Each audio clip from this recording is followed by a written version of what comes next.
అందరికీ దేవాది దేవుని నామములో శుభములు తెలియజేస్తున్నాను. అనుదిన ఆహారము ద్వారా, దేవుడిస్తున్న వాగ్దానముల ద్వారా మీరు దీవించబడుతున్నారని, ఆశీర్వదించబడుతున్నారని నమ్ముతూ ఉన్నాను.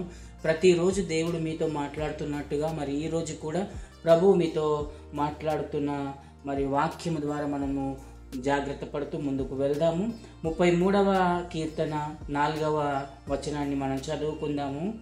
యెహోవా వాక్యము యథార్థమైనది, ఆయన చేయునదంతయు నమ్మకమైనది. యెహోవా వాక్యము యథార్థమైనది అని దావీదు మరి ఇక్కడ తెలియజేస్తున్నాడు. కీర్తనకారుడైన దావీదు మరి కృంగిన సమయములలో ప్రార్థన చేసేవాడిగా ఉన్నాడు. ఆయన దేవుణ్ణి ఖచ్చితంగా నమ్మిన వాడై ఉన్నాడు.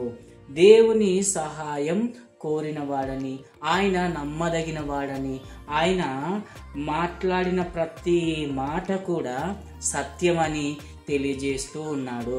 మరి దావీదు పలుకుతున్న మాటలే ఇవి. యెహోవా వాక్యము యథార్థమైనదని దావీదు మనతో సెలవిస్తున్నాడు. ఈరోజు మరి ఆయన వాక్యము యథార్థమైనది. యథార్థత అంటే ఏంటంటే లోపట ఒకలాగా, బయటికి ఒకలాగా, ప్రజల ముందు ఒకలాగా, ప్రజలు లేనప్పుడు ఒకలాగా, లేకపోతే మనము ఒక్కొక్కసారి ఒక్కొక్కలాగా మనం ప్రవర్తిస్తూ ఉంటాం.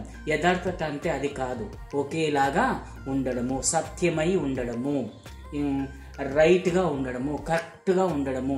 ఏది ఏమైనా సరే నీవు యథార్థత కలిగి ఉండాలి అని కొన్ని సందర్భాల్లో మనము మాటలు వింటుంటాం. అంటే దేవుని వాక్యం ఏమైందన్నట్టు కరెక్ట్ అయినది అని అర్థం అన్నట్టు. దేవుని వాక్యం ఏంటంటే సత్యమైనది అని అర్థం అన్నట్టు. అది మారేది కాదన్నట్టు. కొన్ని సందర్భాల్లో మనం మారినట్లుగా దేవుని వాక్యం మారేది కాదు. ఆయన వాక్కు గట్టిగా ఇచ్చిన వాక్కు, ఆయన వాగ్దానం ఈరోజు మనకి ఏదైతే చేస్తున్నాడో, మరి నూతన సంవత్సరంలో మనం అనేకమైన వాగ్దానాలు పొందుకున్నాం. అంటే అది దేవుని వాక్కే. ఇప్పుడు ఆ వాక్కు మనకేందంట యథార్థమైనది అని అంటే ఏంటి? స్ట్రాంగ్ అయినది అని అర్థం అన్నట్టు.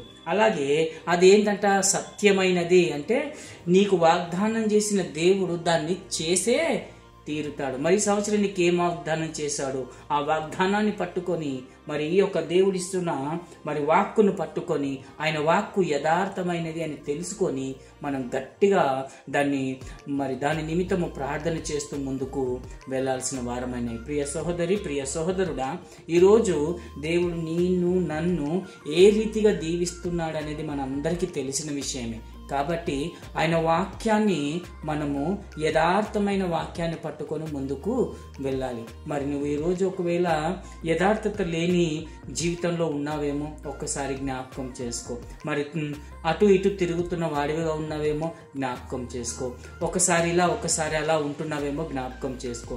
నీవు ఉన్నట్టుగా దేవుని వాక్యం ఎప్పుడూ ఉండదు. కొంతమంది జీవితాల్లో ఎలా ఉంటారంటే పాస్టర్ ముందు ఒకలాగా, పాస్టర్ లేనప్పుడు ఒకలాగా, చర్చిలో ఒకలాగా, చర్చి లేనప్పుడు ఒకలాగా, ఇంట్లో ఒకలాగా, బయట ఒకలాగా ఉంటారు. కానీ దేవుని వాక్యం ఎప్పుడు అలాంటిది కాదు. ఇక్కడ ఖచ్చితంగా మరి దావీదు సెలవిస్తున్నాడు ఏంటంటే ఆయన వాక్కు యథార్థమైనది.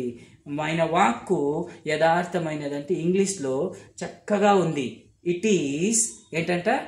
Right and it is true అని ఉంది. ఆయన వాక్యము రైట్ అంటే కరెక్ట్ అయిన వాగ్దానం చేస్తాడన్నట్టు. అంటే నీ జీవితానికి ఏది కావాలో అది ఖచ్చితమైనది, ఖండితమైనది ఆయన నీకు అనుగ్రహిస్తాడు. ఆయన వాక్యము సత్యమైనది. అది తూడిస్తే మరి రబ్ చేస్తే రబ్ అయ్యేది కాదు. నువ్వు మార్చుకుంటే మార్చుకునేది కాదు.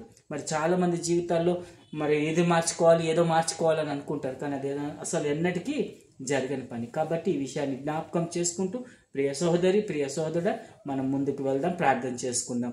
పరిశుద్ధుడా, సర్వశక్తిమంతుడా, సర్వేశ్వరుడా, ఇదిగో తండ్రి నీ వాక్కు యథార్థమైనది నాయన. అవును తండ్రి, మా జీవితాలకు తండ్రి ప్రభు కావలసినదై ఉన్నది నాయన. ఇదిగో నీ వాక్కు నాయన కరెక్ట్ అయినది తండ్రి. అయ్యా నీ వాక్కు నాయన ఇదిగో సత్యమైనది నాయన. అది తుడవబడినది కాదు తండ్రి. అయ్యా అది నాయన ఇష్టం వచ్చినట్టుగా మార్చేది కాదు నాయన. మా బ్రతుకులలో తండ్రి ప్రభా ఇదిగో ఎన్నో అవదడికలు నాయన. నీ బిడ్డల జీవితంలో తండ్రి ఎన్నో అవదడికలు నాయన. ఇదిగో వాటన్నిట్లో కూడా నాయన నీ వాక్కును మా మధ్య నాయన స్థిరముగా ఉంచుతున్నావు తండ్రి. అయ్యా సత్యమైనదిగా ఉంచుతున్నావు రాజా. ఇదిగో తండ్రి ప్రభా నిలబెడుతున్నావు స్ట్రాంగ్గా నాయన.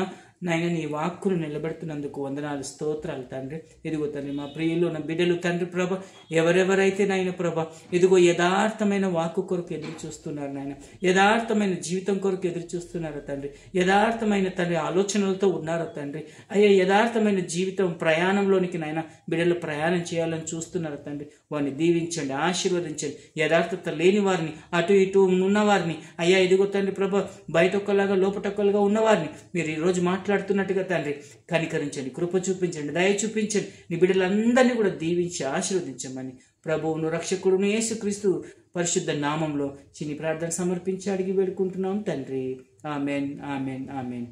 మంచిదండి. దేవుడు మిమ్మల్ని దీవించును గాక, ఆశీర్వదించును గాక. Thank you. May God bless you.